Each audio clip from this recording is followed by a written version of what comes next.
అందరికీ నమస్కారం అండి.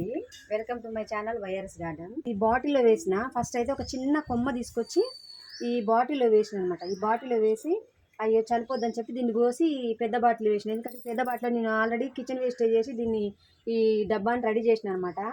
అలాగే అని చెప్పి దీనికి వేస్తే దీని నిండా మొత్తం ఇట్లా ఎగురు వచ్చి కింది నుంచి కూడా చాలా కొమ్మలు వచ్చినాయండి. ఒకే చెట్టు పెట్టిన అనమాట.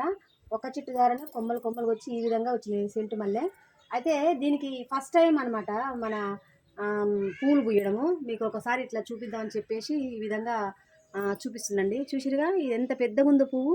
ఇది సెంటు మల్లె అండి. మల్లెపూల కంటే పెద్దగా ఉందన్నమాట. ఈ మల్లెపూ దానికంటే కూడా దీని కాడ చాలా పెద్దగా వచ్చేసింది. అదొక ఏమంటారు మన కాగడ మల్లె లెక్క వచ్చిందనమాట. సెంటు మల్లె ఈ విధంగా వచ్చింది. ఒక్క పువ్వు పెట్టుకున్న చాలండి. ఎంత బాగుందంటే చాలా బాగుంది ఫ్లవర్ అయితే. కానీ ముద్దగా చాలా బాగుంది. చూసిరుగా అండి సెంటు మల్లె చాలా బాగుందన్నమాట. అయితే ఎప్పుడైనా సరే ఒక చెట్టు పెట్టేటప్పుడు మనం చిన్న చెట్టు తెచ్చుకున్నప్పుడు చిన్న బాటిల్ పెట్టుకున్నట్లయితే అది పెద్ద బాటిల్ పెడితే నీళ్ళు ఎక్కువ చనిపోయే అవకాశం ఉంది. కాబట్టి చిన్న ఇట్లా వాటర్ బాటిల్లో పెట్టుకొని మళ్ళీ కొన్ని రోజులు అయినాక దాన్ని మనం పెద్ద బాటిల్లోకి ఇలాగ పెట్టుకోవచ్చండి. అలాగ తీయరాకపోతే ఈ బాటిల్తోనే ఈ విధంగా మనం ఇళ్ళకి పెట్టుకోవచ్చండి. ఈ విధంగా అయితే నేను పెట్టిన. దీని కింద నుంచి మొత్తం ఇలాగ చెట్లు అయితే వచ్చినాయి నాకు. చూసిరుగా అండి సెంటు మల్లె.